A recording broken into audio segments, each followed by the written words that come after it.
7 players who were underrated by their own teammates since 2004. Let's roll on. Number 7, Mohamed Salah.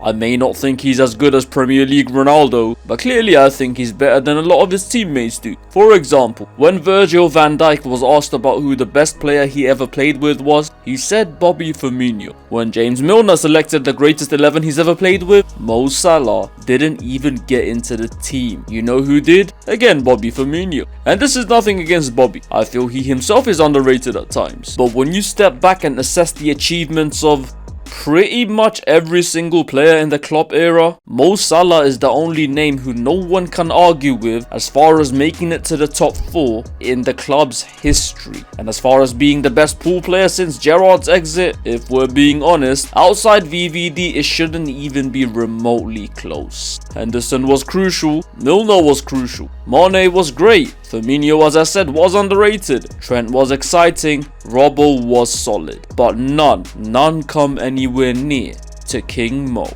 Number 6, Ronaldinho. I'll start my first Ronaldinho entry on an underrated list the same way I started my first Ronaldinho entry on an overrated list. Here's a genuine question, and please answer this honestly. How many former teammates have you actually heard say Ronaldinho was the best player they've ever played with? Because you see, despite being universally loved by both fans and colleagues alike, very few players have come out and said that Ronaldinho was the greatest ever teammate. Given the teams he played for and the era he played in, the answer to that question is usually players like Messi, Zidane, R9, Kaká, and even Dennis Bergkamp before Dinho. And if we're being 100% honest, only Messi and Zizou are the viable answers out of them. And yes, of course, the main point of contention with what I just said would be the argument of Big Ron versus Little Ron, aka R9 versus R10, and many of you unsurprisingly would side with R9. However, not only did Dinho match if not better R9 as far as skill and entertainment while also putting up impressive numbers himself considering the position he played, Dinho also has a more complete trophy cabinet, having won the UCL with Barca in 06, while also basically transforming one if not 2 entire football clubs with his mere presence. And never mind his teammates, this is something almost no one talks about, but they should. Believe me, they really should.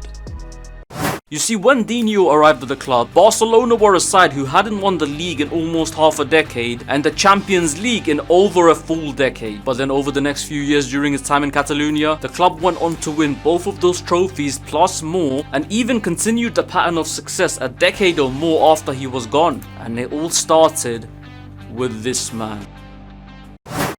Number 5, Rafa Marquez.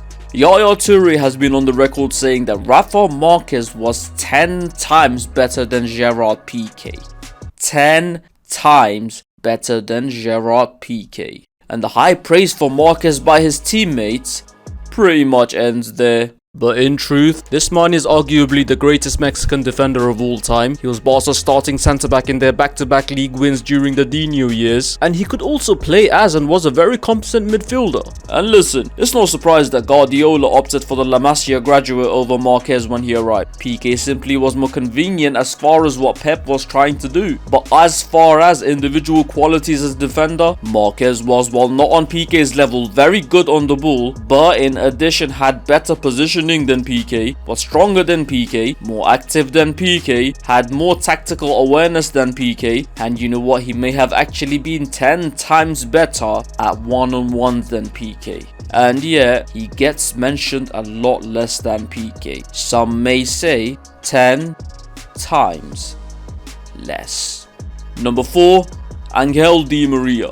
So far we had players who are underrated by teammates due to being overshadowed by, I'd say, 1 or 2 players in a certain phase in their careers. Angel Di Maria is underrated by teammates because he's been overshadowed by multiple players in every stage of his career. You name a modern day great, Di Maria has played with them, and almost every time he was the Robin to their Batman, he was the donkey to their Shrek.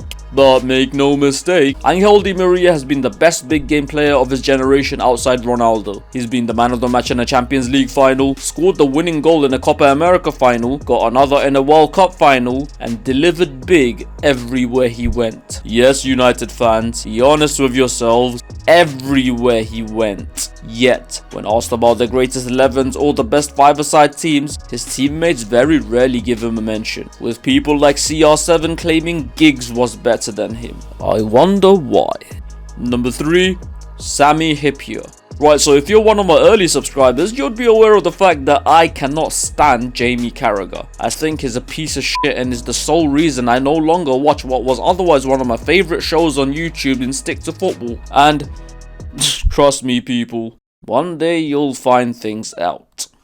Anyways, I digress. But you see, here's the thing. When it comes to judging his actual footballing ability, my feelings towards Carragher off the pitch is really irrelevant. Because even if I thought that he was the greatest thing since spat on bread, fact is he was absolute dog shit as a footballer. The only reason he's even had such a long stint on TV is due to his achievements between 2000 and 2006. Little do the younger people realize that even during that time, he was heavily carried through. And when he wasn't being a utility player desperately trying to stay in the team, it was his defensive stalwart of a partner in Sami Hyypiä who was covering his spitty mug in games. Initially brought in due to Gerard Houllier trying to level up from the defensive garbage he had lying around, Sami Hyypiä's impact was evident from the get-go, with Liverpool going from finishing 7th and conceding 49 goals in the league to finishing 4th and conceding only 30 in Sami's first season, with the fine-tuned Finnish footballer forming a firm partnership first with Stefan Hencho and eventually with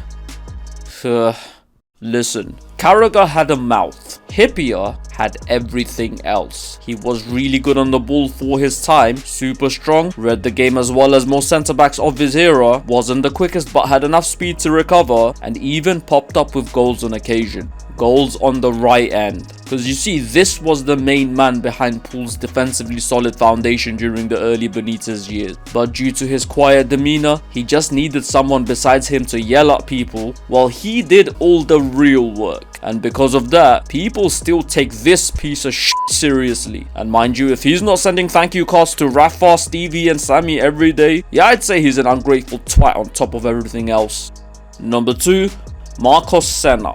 We've all heard the phrase guilty by association, but have you heard the phrase devalued by detachment? Probably not, just made it up, not even sure it makes sense. But if it did, you'd be hard pressed to find a better practical football example than Marcos Senna. You see, it is very easy to remember that Spanish golden generation as having the iconic midfield trio of Xavi, Iniesta and Busquets. They all played for the same club, they were all attached by the hip. But what if I told you that Spain's single greatest team ever didn't actually feature that trio? In fact, Spain's single greatest team ever was formed before Sergio Busquets ever won his first cap. Because no doubt, out of the 3 back-to-back tournaments La Roja won, Euro 2008 was where they undoubtedly played their best football. And given that it was just before Pep Guardiola revolutionized the false 9, Luis Aragonés' men still played very much with a midfield 4, with the role closest to Busquets being occupied by Marcos Senna, a former Villarreal captain who, while not being as technically gifted nor having the intelligence of Busquets, was a lot more physical, energetic, stronger on the tackle, and in fact had better long-range passing. In other words, Senna was superior in the qualities required to work in a midfield too, and despite being the anchor man in that midfield, thus enabling his teammates in front of him such as the 3 directly in front of him in Xavi, Iniesta and David Silva, as well as the 2 up front in Villa and Torres to flourish, he nowadays rarely ever gets a mention from those guys. Once more, this was the greatest Spanish team ever, and arguably the greatest international side ever, period. And this man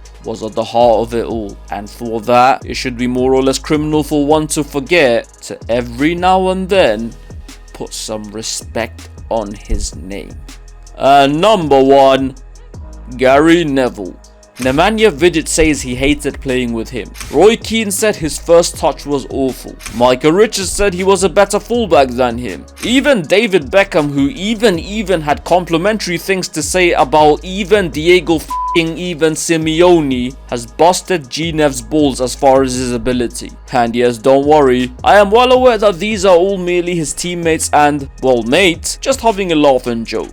I don't need to be reminded of it, you don't need to be reminded of it, but you know who does? The average internet football fan. Because you see, they do not possess the cranial capacity / cognitive capabilities to accurately carve the comments contrived by Nev's colleagues and consequently conjure up conclusions you can call correct, and conversely combine those comments with Nev's own self-deprecating nature and come to their own conclusions of Gary Neville being as bad as Jamie Carragher. Man, listen, your friends making fun of you is cool. Having your own reasonable opinion is cool. Having tribalism in football is cool. But comparing one of English football's greatest defenders ever to this is not cool.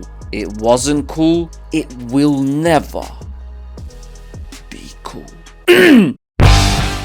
And that is that. Agree or disagree beats indifference. So what do you think of this list? Are there any other players underrated by teammates whom I've missed out? Let me know in the comments below. And as usual, don't forget to like, share and subscribe. Till next time, you keep rolling.